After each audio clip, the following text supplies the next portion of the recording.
From cigars, buy more clothes. You've lost your mind. Marge McDouche. Challenge. Another bite. Ready, Puff Eddie. On line number 4, this is a psycho shower. Oh, soap on a rope. Hey, I dropped it. All the hoes in this house. Hey, I got the soap. Hey, soap on a rope. Hey, come on, bend over, girl. Oh, God damn, that is cold. Oh, did you do that for the Eddie and JoBo? I'ma kick your ass. You, wait till I get out of here. This damn ow.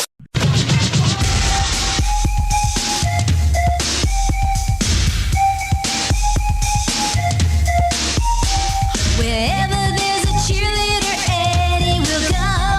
Wherever there's a bar, you'll always find JoBo. Where there's a killer bee, there's always a party. These bums will always try to mess with your mind. When Eddie gets ahead, JoBo's getting behind. Their minds are kinda warped, their humor is bent. But listen every day or it's unemployment, yeah. Eddie and JoBo, always Eddie and JoBo. And now for something completely different. Happy Hour. Happy Hour. It's time for Hoppe in the morning. What's up? This is Happy Hour. I am your host, Ryan Hoppe, and on the phone line, this man and the show that he had every morning is the reason I'm in radio. From the legendary Eddie and JoBo morning show on B96 and K-Hits, and also from the Eddie and Hannah B show, currently on in the Chicagoland area. The one and only Eddie Volkman is on Happy Hour. What's up, Eddie? What's up, Ryan? Great to talk to you again, man. It's been a while. I see your activity on social media and stuff, but we don't get to actually talk very much. So, thank you for having me on. Of course, Eddie. It's weird how influential your show was for me. So my dad would mow my grandpa's lawn every Saturday. My dad was from Six Corners in Chicago off of Cumberland. And every Saturday we'd go through the toll road, and I saw your billboard in like 2004 because I never had TV growing up. I didn't have TV during 9/11 because my mom just was very religious and didn't want me to see that. So I got all my information through the radio, and my years were like Rowan Gary was what my mom would have on when she would pick me up from school. But the very first radio show that I heard that made me realize I wanted to do funny radio was the Eddie and JoBo show. And that was because you guys had a billboard in like 2004 where you guys were posing all wacky. And I'm like, I got to check out this show. And I'm telling you, the first day I heard it, it was when the Meet the Fockers movie came out, and you did a Marge McDouche prank call, or Mrs. Pillafuff, one of the two, to a movie theater because you were mad that they had that movie out there. And it's some of the greatest radio I've ever heard. Well, I can't believe they would put a movie out with that name. That's disgusting. Mrs. Pillafuff, it's Fockers. Well, it sounds like a naughty word. I'm going to have to call your manager. Oh, boy, she was Karen before there were Karens. How did you come up with that character? You know, this is really strange. There was an actual woman named April Pillafuff, not Pillow Fluff, but like P-I-L-I-F-U-F. And we heard her, one time she won some money back when radio stations gave away money on B96, maybe like $500, and a half hour later won $1,000 from WLS. So she had no station loyalty. She lived out in the suburbs, we don't know where, and so she really didn't know what station she was listening to. She just knew when the contests were. We call those people prize pigs. Yes. Because they're, you know, they just call for the prizes. So she didn't really know the lineup, so we comedically made her get everything wrong. You know, she just wanted to win. She didn't know where she was calling. Is this the Freddie and Blojo show? And then my daughter needs tickets to see the Instincts. You know, she didn't even know the band names, but she did everything for her beloved daughter.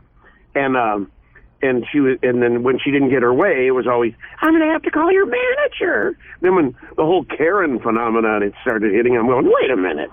They stole that idea. But you know what?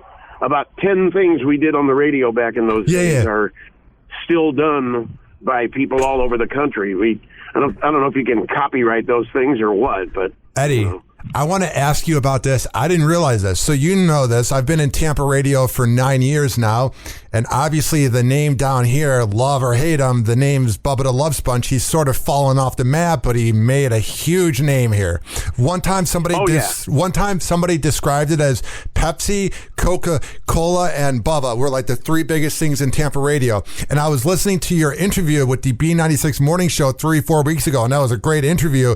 I didn't realize that Bubba took No Panties Thursday from you guys. Oh yeah. I mean, we were honored. That was, and the whole concept. Even when we were doing it for years, people would complain because they said that's disgusting. But we said it's like a no underwear thing for men and women. But you know, it just had a better ring to it. You know, nobody wants to hear about your boxers. So and a few people did some of those things.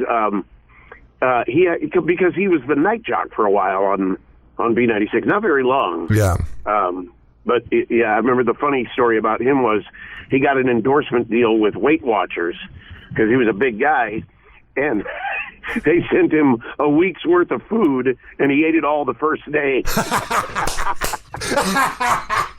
It doesn't work that way. It's not fat dissolving type food. It's like metered, measured food. So anyway, is he still on the radio there? He does brokered radio down here. I actually made him really mad the other day. I was in a mood to kind of like bust balls because that's what you do in Tampa radio. And I tweeted out, there's nobody who's better at living in the past than Bubba the Love Sponge. And he took a screenshot of a DM I sent him like when I was unemployed like 7 months ago saying, hey, would you want to air my podcast on Bubba Army Radio? And he's like, this you? And I'm like, you really didn't burn me. I just asked for a job and I'm just busting balls. Because he's one of those cats, same with other people I've worked with in Tampa, they have no sense of humor. They're able to rip into everybody else, Eddie. And that's what I always liked about you and JoBo was that you guys were able to take a joke. I don't like the radio hosts that rip into everybody else, but then you can't do the same to them. Right, and then they come back. You know what that is? That's just basically narcissism. And so, if you can't make fun of yourself, I've worked. You know, actually, there's a lot of people like that. It's what drives them to be in radio or in showbiz in general. So, I mean, you've met celebrities who are jerks and other ones who are just real down to earth, like Will Ferrell, nicest guy, and he said, I know I have a kind of style of humor that's not everybody's cup of tea. If you don't like it, I'm fine with that. You know, whereas other people are like, well, then you don't know comedy. You know, there's no reason to be a jerk. So, and by the way, speaking of living in the past, I want to thank you for acknowledging the Eddie and Hannah show. Yeah. Because we've been together 2 years. 1/10 the time. Well, not even 1/10 the time. JoBo and I were, but we do promotions, we do appearances, and some people don't know we're coming. And the minute they see me, they're going, Eddie and JoBo, you know. And I go, no, actually, Eddie and Hannah. And she takes it in stride. And I realize that, and I'm always into moving forward. That said, Carol O'Connor will always be Archie Bunker, no matter how long. In the Heat of the Night TV show ran, you know, where he was a cop. And so she accepts that, and I do too. But just like JoBo and I did, we get out to as many places and meet and shake hands. And people that meet Hannah love her.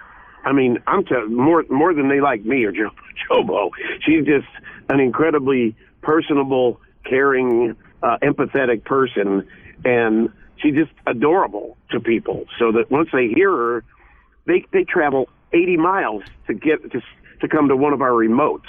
And if it was just me doing it, they wouldn't. I mean, other people would, but the Hannah fan club is growing rapidly. Yeah, and I saw the post you made where you had the joke about the UAI, United Auto Insurance commercials airing at the same time as Hannah B being on WGN. Right. And when I first, when they did we'll probably talk about this when we reunited on B96 on April 1st. When I first got the news we were going to do this, I posted about it. And I said, "Don't worry, Hannah, I'm not leaving you for my ex." So, what is your relationship like with JoBo? Oh, it's great. I mean, we did that show Friday night. How did that go? Oh, it was epic. I mean, all these bands that were played back then that a lot of people don't know. Color Me Bad, Rob Bass. I think people know It Takes Two to Make a Thing Go Right. Yeah. In fact, there are probably a lot of songs people said, I didn't know they sang it, but Sweet Sensation, the Cover Girls, TKA, George Lamond, and the Jets, which that's a band that doesn't normally come to these big events, these multi-act shows. But JoBo and I had already talked. People were under the mistaken idea that we were in some feud and that we hated each other, partly because I got pretty mad when we were offered over $1 million each to do mornings on WLS-FM back around 2014. And JoBo, by diagnosis and self-admit, he's bipolar. And it was a kind of a classic thing because he accepted the job and then he said he didn't want to do it. And he went back and forth for weeks and literally months and then finally accepted. And I was kind of in a holding pattern because otherwise I would have been looking to do something else. And so he finally said yes, and then over the weekend, before we were supposed to start, gave an emphatic, no, I just don't want to do it. And so that's, I said I would shovel elephant poop for $1 million, who wouldn't? And so I was a little mad about that, and the fact that he went back and forth so much. But that doesn't last long. We were like we had a 20 to 25 years together. But I have the right to get a little miffed about it, and then I had to readjust my life a bit. But what is that? That's first of all, it was over 10 years ago, and secondly, so what? We did well enough at B96 that I actually didn't need $1 million job. I just wanted it, and I liked being on the air still.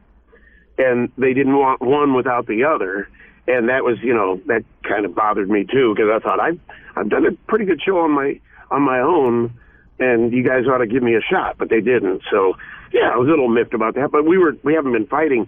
He doesn't talk to many people at all.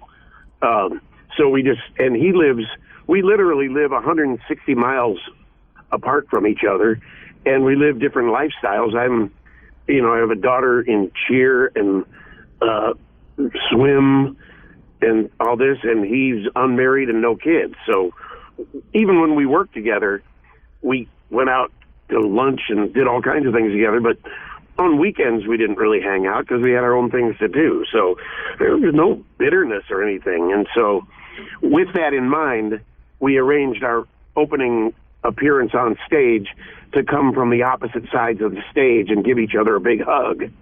So, whatever people wanted to think, if they thought, oh, that's so nice, they like each other again. The fact is we never didn't like each other. So back then, what was the way of communicating about the morning show? Because on various radio shows I've worked on, there's like a group text, or you send DMs on Instagram, or there's email. When you guys first began the show until it ended, how would you and JoBo talk during the day about planning for the next day's show? Would you call each other on the phone? How did you guys do it back then? When they first paired us together, JoBo lived in Wheeling, Illinois, the northwest suburbs, and I lived in Northbrook, Illinois, which is almost adjacent to Wheeling, except for a big forest preserve in between the two. So we each had a good 30 to 45-minute drive into the station. So we had the old cell phones that were locked in your car, like on the dash, and we would call each other on the way home from the show each day and talk about what we did, what we could do better. And basically, we were the only two.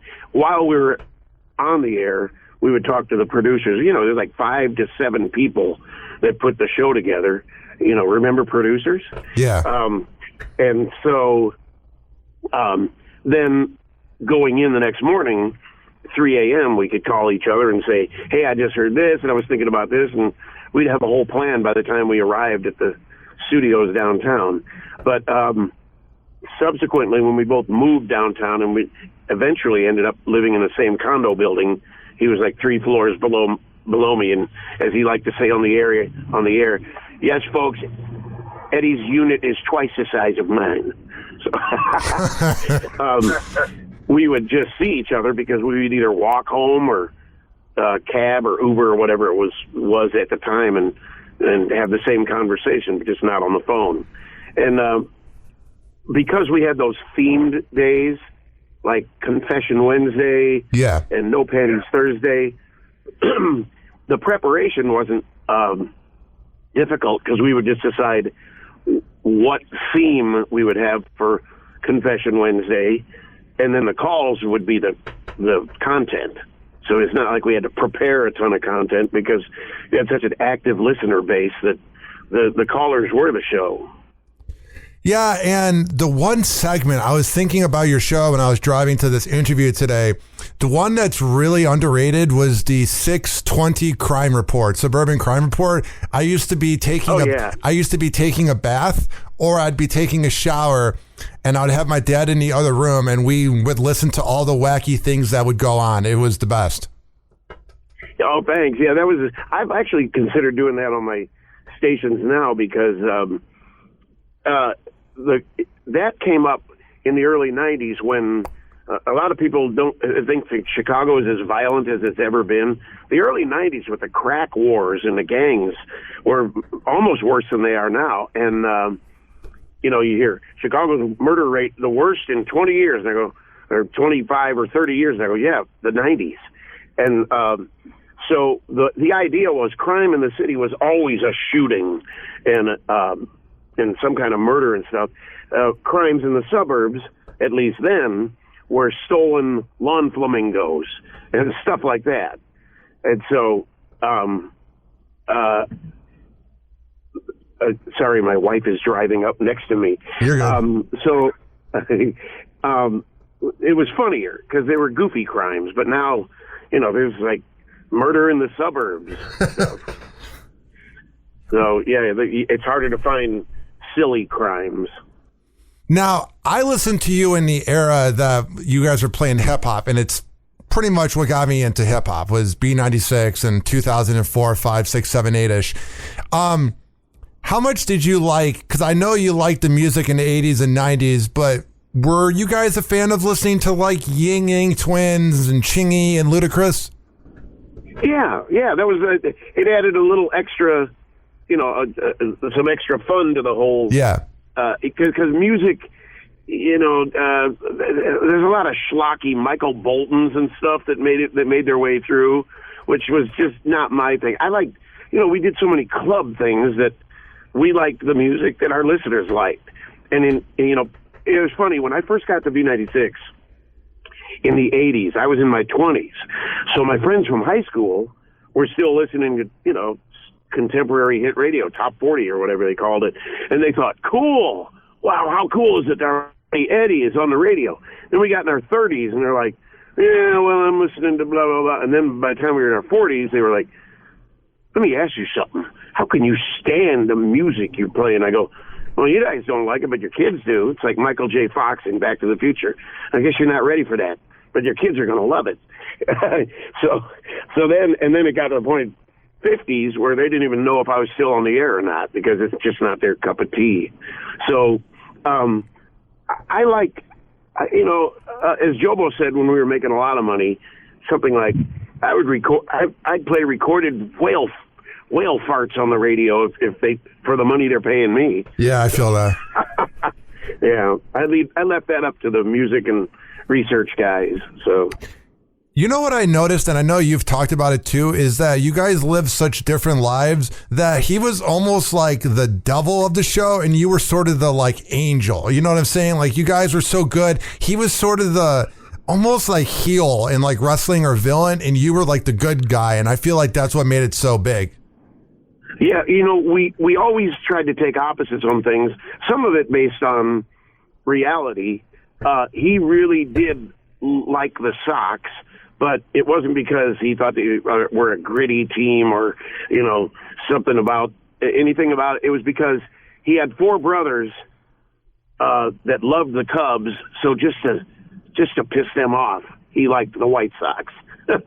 And I grew up on the North Side, and my dad worked for WGN-TV doing weather, so he got free tickets to the Cubs because they were on WGN-TV. So I went to more Cubs games because of A, geographically closer, and B, I could get in free because of my dad. So on the air, we took opposite sides, and that was a good thing for Chicago because the city does that. Now, as far as on air, when we first got paired together, we had people like Kevin Matthews or Jonathan Brandmeier and Robert Murphy and Z95, Barsky, and they all had a kind of a nasty side. And JoBo said, Eddie's funny, but you have to actually get in a little trouble to get noticed in Chicago. You had Steve Dahl's legacy is disco demolition. Yeah. And Brandmeier pushing a quarter across the bridge and Mancow getting sued. And Mancow. So, yeah. Yeah, so JoBo wanted to be, and he also wanted to get that TMZ kind of question, the prurient interest. He thought like, kind of psychologically things, everything, Freudian things like sex, food, and cars, things like that. And so you can't go wrong. And dogs, you can't go wrong talking about things like that. And I would then make the humor about it. The cool thing is I grew up with a brother who was like not even a year older than I was. So we'd wake up in the summer to go do what boys do. And my brother would say, this is what we're going to do. And I'd be like, I'm good. I'll augment whatever it is. So JoBo always had an idea of where he wanted to go. And I said, I can make a joke out of anything. And so it worked into a great partnership. I was doing mornings by myself without JoBo, and then he joined. He was the night jock, and I did all these characters and stuff. But I would write out scripts and record the character voice and talk to it. Yeah. So I thought this will be better. I'll give JoBo his half of the script, and he talked to me. Well, he's kind of a scattered guy, so he was never able to do it. It was like it just didn't work. So out of necessity, we learned improv, basically, for doing Inlanders or This is the Old or any of those things, and just developed a chemistry that I don't know could be duplicated. We were talking about it at this big show Friday night, that those magical days of radio, for one thing, can't be replaced because what is tolerated on air is not the same. And we crossed the line or walked the line a lot. But every character we did, I was telling you about Mrs. Philippoff, we actually even used the name. I don't know why she didn't sue us or she just moved away or something. But that was based on a real person that's overprotective of her daughter, like a soccer mom and a Karen as for these days. But Marge McDouche, everybody knows that local shot in a beer bar where there's, sometimes a little old lady who smokes and talks to everybody and thinks she's worldly and she's seen it all, and but has a good heart. That's why when it sets you up for the love test. But we gave her that whiskey voice, and then Murph with a mullet, like a homophobic softball playing, loudmouth, misogynist kind of guy. And the funny thing is, we never got complaints. Even some of the language we use that you wouldn't use on the radio these days, because they knew we were making fun of that type of person. We even had the overly ecological Maruga made a rare appearance, who always wanted to save the whales with her free pamphlets that were only $6.95 for shipping and handling, and blowing the lid off some of these fake activist people. So it was 3 shows. I never really was that into Drex. Like, I preferred you guys, but I listened to him maybe for 5 minutes, but I would listen to you guys, and I also liked Johnny B. And when I tell people that I was a fan of Mancow's Morning Madhouse, a lot of people kind of give you kind of a weird look. What's your relationship like with him? Because I personally found him very fascinating and entertaining to listen to. It might have been because I was in middle school when I was listening and it was just really edgy, but there's something about that guy that I find fascinating. I don't know what it is. I'm friends with him. We don't hang out socially, but we text each other, occasionally, because I understand the beast. If it's a podcast, so I can say it. One guy once told me, "You're not enough of an asshole to be a morning man," and I said, "Well, you big doo-doo head." Yeah. I mean, it's kind of true, and you think about it. Ask people that worked with all of these legendary morning guys. There are a lot of people that say they did. I mean, I've worked with a lot of people that worked with Mancow who despise him for the way he kind of treated them, that they claim. I was not there, so I don't know. But JoBo had his quirks of his own, and I've worked with other people, so I understand the nature of a kind of a narcissistic, loud, boisterous personality, and that's just who they are. So I don't hate him, but I understand how he rubbed some people wrong. I know a woman that worked with him that won't even talk about it because she's so traumatized. Where's my? It's okay. Sorry, you're good. Distraction there. So anyway, and I find he and his buddy Midge. Yeah, love cheese. Yeah. Ripoli.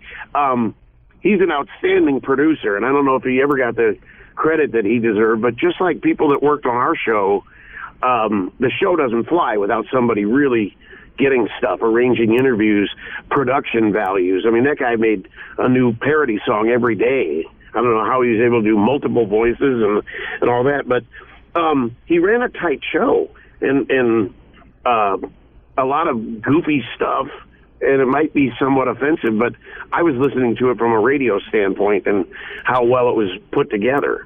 And he's probably tormented somewhat, but a lot of artists are. So, yeah, one time I sent him a DM and I asked him if he'd want to call into my podcast, and he goes, "Could I call into your podcast?" Yes. Do I want to? I'm not sure. And I went, "That's the most Mancow answer ever." Yeah. That's true. Well, he'll alternately send me a GIF of some girl in a thong riding a bicycle, and then a Bible verse. And then 3 days later, a Bible verse. So, it's fascinating. Yeah, I love his social media presence. It's like a picture of him and like Chris Farley from like 30 years ago, and then it's like then he'll like do AI pictures of his wife, and I'm like, oh man, I bet she loves that. Yeah, but I talked to him. I even mentioned him on stage Friday night when I was talking about the greatness of the era that we were all celebrating, the 80s and 90s of radio,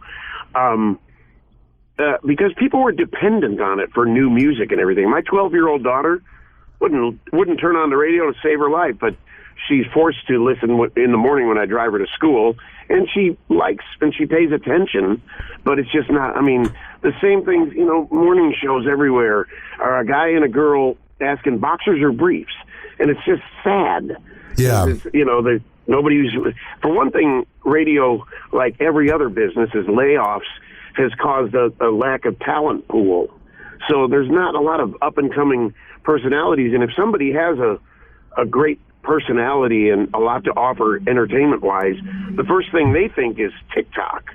They don't say, I want to go on radio. That's why I'm fortunate to have kind of an old soul in Hannah, because she's good on the radio and she loves the medium of radio, but also is very much into the social media aspect and put together this whole video about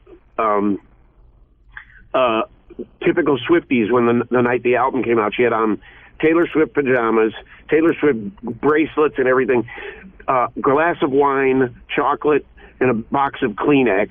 And I don't know if you've seen the video, but it's outstanding, and it's gone viral. And she's, that's the kind of thing she adds. And there's sometimes more views of her videos than there are total listeners to the station. She's going to be the next big thing. Yeah, and partly because she deserves it, and she's a good human, So I wish her all the best, And I told JoBo, I said, I'm doing this because I love it now. I don't need to be working, but what else would I do? My wife even says, you'd be bored. And I think I'm still pretty sharp with the stuff I do, so, Yeah, and I remember this last time when I interviewed you and I asked you some advice that your dad gave you was that you needed to make Eddie Volkman into a name. I remember you saying that during our last interview. Yeah, and now people, that knew me, I tell people for 20 years my last name was JoBo. Yeah. So now people that knew my dad on TV, here's my last name, they say, Volkman, is your dad Harry? And I go, you should see my mom. And then the rim shot goes off. And funny thing is, my mom never laughed at that joke, but, Was there ever a time where JoBo was sort of crazy that morning and maybe was saying some pretty edgy things and you were sort of like sitting back and you're just sort of like, oh, man. Yeah. Part of JoBo's personality, and I know it comes from his mom, bless her heart, she's still hanging in there. She would always suspect the worst of people.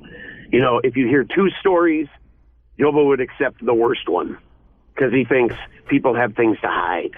So, and this is just one example, and I don't want JoBo to listen to this and get mad at me, but the morning they found Michael Jordan's father dead on the side of the road. Yeah. It turned out to be a random robbery, and they didn't know who he was. But Karen Hand broke in and said, hey, sorry, I have some sad news. It is confirmed that it was Jeffrey Jordan. Was that his dad's name? I believe so, yeah. And without missing a beat, JoBo said, oh, boy, I guess Michael's gambling debt's caught up with him. Oh, my goodness. And I was like, wow. No, you can't do that. And I was kind of horrified, but it was also JoBo. I was like, I don't edit what he says, and I wasn't mad or anything. I was just a little shocked, but I always remember that day, and then it turned out not to be. And so other times he would read the National Enquirer about Michael Jordan having an affair. Of course, yeah. And he would believe every word, and you never know the sources. Yeah, but so NBA players, that's sort of their thing. It's like kind of the unspoken thing, Yeah. It's sad, but it is what it is. Yeah, but it is every day, someone's missing from work and they had the flu, but it's like, I'll bet I know what happened. And I think, oh, no. So, anyway. What do you think about the Radio Hall of Fame? I got to be honest.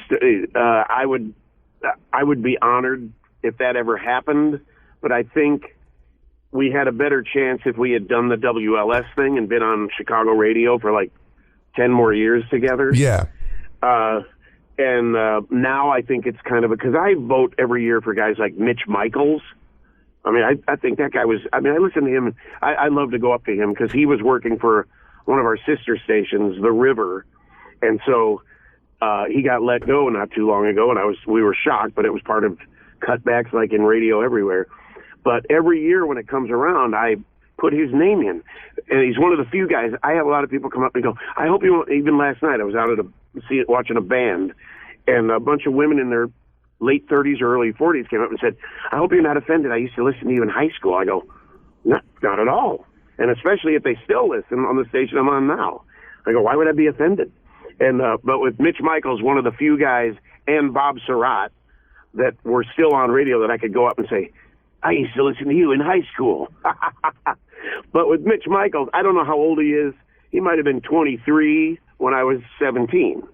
So, you know, Yeah. I still could listen to him in high school. He was this guy that got on the radio early in Chicago at a pretty young age. So good for him. I'm telling you right now, I don't know if I would have gone into radio if it wasn't for your show, because to me, one of the saddest days, I went to North Carolina every year in November to see my uncle. And I remember I was on my uncle's BlackBerry, and it was early Facebook. And I remember somebody put up Eddie and JoBo are no longer on B96. And that day and Opie and Anthony breaking up were like the two saddest days for my radio. And it's not that I never listened to B96 again, but there was a part of me as a Chicagoan, Eddie, that day, I remember it and it just sucked. Yeah.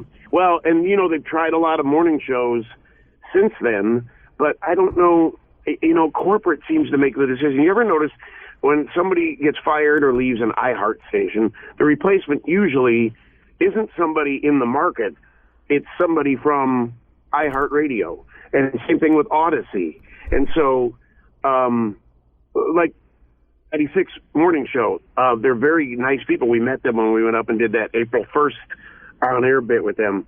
But one's from Phoenix originally and one's from Seattle.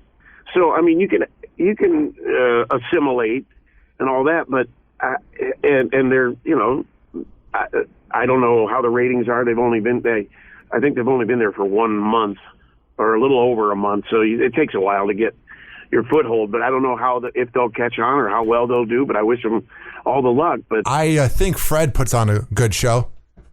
Yeah. Well, his ratings show too. He's like, dominant. I get, because I'm also the program director, I have access to ratings and hourly hour by hour breakdowns and all that, and he's kicking major butt. So, especially with the departure of Eric and Kathy, who are in the Radio Hall of Fame as a duo themselves, yeah. And then Eric kind of fell from grace a bit, and he said something recently about I'm returning to Chicago media, but that everybody started grousing about. How could they let a guy after his, you know, misogyny or whatever he was accused of, back on radio? And I said, he didn't say radio. He said Chicago media. That could be anything, you know. It really is. It's so crazy because everybody that I grew up with, all their moms listened to that show. It's crazy. My aunt, my other aunt, my cousins, everybody listened to that show. And it's so crazy how far he fell. I'm not trying to talk smack, but it's so crazy how they had billboards everywhere in Arlington Heights where I grew up. And then he's not in radio anymore. It's bizarre for me. Yeah. I laughed because in an article about them one time that was talking about their success, and I don't know if it was the author of the article or what, but somebody said they were successful because they were the mom genes of radio, and they just dominated. They dominated like 25 to 54-year-old women because it was not offensive. JoBo and I, you know, we would do things that moms, to this day, people say we weren't allowed to listen to you in the morning, but we would beg the bus driver to put on Eddie and JoBo. And a lot of it, we weren't really filthy. We weren't doing anything that could have been an FCC fine, but, you know, no panties Thursday. A mom hears that with her 14-year-old daughter. They're not listening to that. And Confession Wednesday, you know, when young MC was a guest on the show, and we go, it's Confession Wednesday, you got to confess something.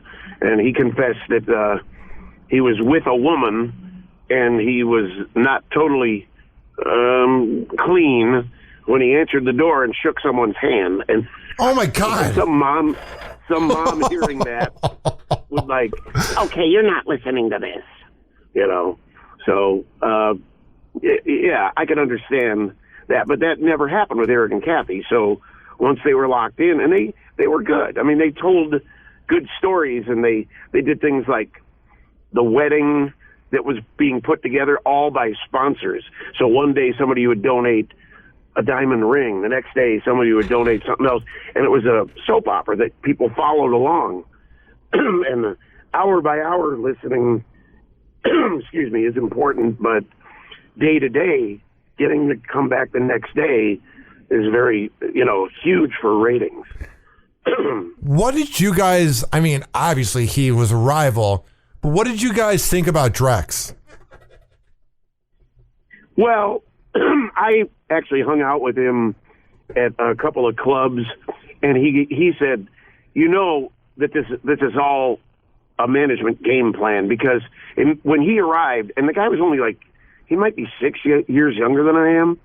When he arrived, their whole thing was to talk about how old we were. And we were aged out of the demographic. We were, in our late 40s or so maybe. And we aged out of the 12 to 35-year-old target audience, even though they were more than happy to have, 25 to 54-year-olds. But so their game plan was to continually attack us. And even my buddy Jabba Joel Murphy. Yeah. I was driving to play full court basketball with my guys. And I heard him on the night show celebrating Eddie D's 60th birthday,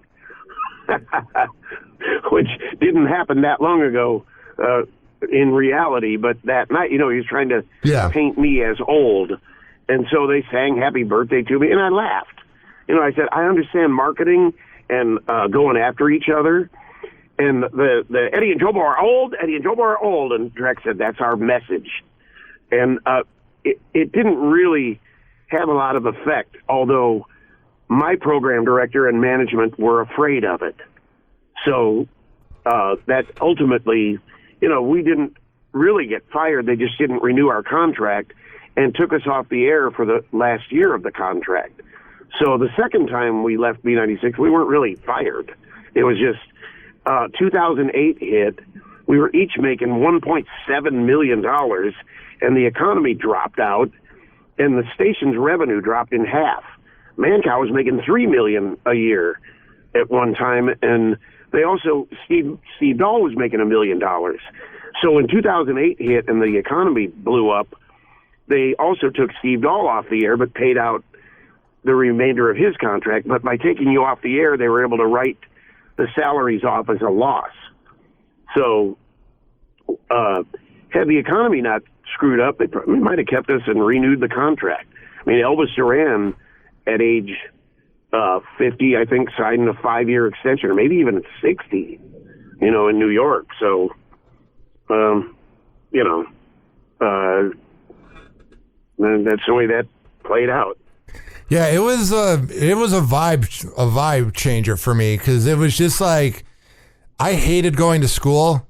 I just thought it was so boring. And there were times I would pretend to be sick, and I would just listen to you guys till 10, then listen to Brian Middleton and Roxanne and Styles and Roman. It was crazy, because I know you pretty well, but it's so weird talking to you, because I was like this fourth grader that was like, oh my God, these guys are amazing. But it's so weird how social media made you guys so accessible, because growing up, I used to try to email you guys, but I mean, you guys are getting so many emails that this interview has been a blast, Eddie. Well, it's great to watch how radio has changed, even if it's not necessarily for the better. But I'm glad, and JoBo kind of, at the show Friday night, we had, instead of coming back out on stage every time, they made like a makeshift radio studio on the left side of the stage as you're looking at it. And we would sit there with our microphones. It looked kind of like we were doing American Idol. In fact, when George Lamond finished, I said, "Congratulations, George, you're going through to Hollywood." But while the acts were playing, we kind of looked like dorks just sitting there not doing anything. I thought, they should down the lights on us, because we're sitting there watching and enjoying it. But JoBo leaned over and whispered to me, he goes, I think we were in radio at the perfect time. Watching these acts and the passion from the people in the audience and all that. And I said, yeah. I said, there's passion for Taylor Swift now, but not for the radio hosts so much. Yeah. And it's changed the way you do a show. I mean, there was a time when Robert Murphy always had to show up in a expensive leather jacket and in a limo, you know, and Danny Bonaducci, I'm gonna Valley the Viper. And Johnny B, yeah, baby, and you know, and JoBo and me parachuting into the first summer bash, and JoBo riding in on an elephant. Nowadays, they want somebody whose trash cans blew away during the wind last night, just like yours did. You know, they have the same problem with housebreaking their dog that you did. You know, it's not the, hey, guess I had Jennifer Lopez in my hot tub kind of thing anymore. You know. So it's you've had weird. to adapt. That's why someone as real as Hannah is effective, because everybody can relate to her about her dating troubles and you know, her swiftiness and all that. It's just what you see is what you get. Eddie, how can people check out your show with Hannah? You can do any of these star stations I'm on. There's Star 96.7. There's Star 105.5, and there's Star 102.3 on any of the Odyssey, iHeartRadio, or even just their websites. Each one of them's star967.net. But yeah, any of the Googles and stuff, you know, your smart speaker, just say play Star 96.7, 3 to 7 p.m. Central Time. And we also have a lot of our best bits are on Spotify at Eddie Volkman and Hannah B, HANNAHB, and we have a ton of stuff in interviews with people on there. So, and I'm just Eddie Volkman on most social media too. Well, it was either I was on the bus and I had a CD player and I was going between 50 Cent or Lil Jon or your morning show, or I was on the playground or in my room growing up. But I can't explain to you, Eddie, how much the Eddie and JoBo show meant to me. You guys were just so different than anything I've ever heard. And I got interviewed recently by a Tampa Bay magazine about my life, and I'm going to post it. And in the article, it talked about me growing up, and I mentioned how you guys had a huge impact on me. So thank you so much for the last 50 minutes on my show. I appreciate it, man. Anytime. And when you come back to town, look me up. I'm definitely going to be back in August, so I'll definitely message you. You by my estimation, you must be 8 foot 4 inches by now. Here's the funny part. Here's what I love, Eddie, because people listening, I'm 6'8.5", but I round up to 6'9" on the dating apps because of the number. I have to. Yeah, all right, yeah. And they go, oh, 6'9", you pervert. Yeah, or they think I'm lying. These girls will be like, oh, there's no way you're 6'9". And then I meet them in person and they're looking up at me and I'm like, yes, I'm 6'9". Yeah, you're safer in a radio studio, though, because if you go to a Walmart, they're all like, do you play basketball? Oh, my God, Eddie, all day. Actually, It's been less recently, but it's always when I'm not in the mood to talk. It's always when I do morning radio and I'm up at 3 a.m. and it's like 4 a.m. at like a coffee place and I'm getting coffee and it's like, how tired are you? And I'm like, it's 4 a.m. I know. Well, it's funny because I was hoping when I woke up this morning, my voice was shot because of the Friday night on mic all night and talking to people too.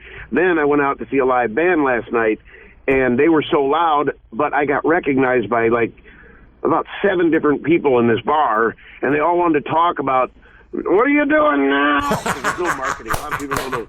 And I go, I'm working out. So it was worse in the bar than it was the show the other night. But I sing in a band, so I'm my voice recovers pretty quickly. So, all right, man. Well, it's great to be on, and of course, post that. I want to see it. I'll repost. I will. I'm going to post it in all the B96 groups too. Okay. Awesome. Awesome, Eddie. Right, thank you. Okay. Bye. All right. Bye. And that was the one and only Eddie Volkman as he called into Hoppe Hour. Now, if this is your first time hearing my voice, hi, my name's Ryan Hoppe. I grew up in Arlington Heights, Illinois from 1993 till 2014. And then I moved to Cleveland and Tampa Bay. And now I've been in Tampa for the last 9 years. And I have two forms of my podcast, Hoppe Hour. The first one is me interviewing people on radio. I've done over 350 interviews. And also, I have one that sounds kind of like a morning zoo from the 90s, growing up listening to Brandmeier and Eddie and JoBo and Mancow's Morning Madhouse. So go to every single major platform that has a podcast and search up Hoppe Radio, Hoppe Radio, and at Ryan Hoppe Radio on all social media. This has been Hoppe Hour. I am your host, Ryan Hoppe, signing off. Hoppe Hour. Hoppe Hour.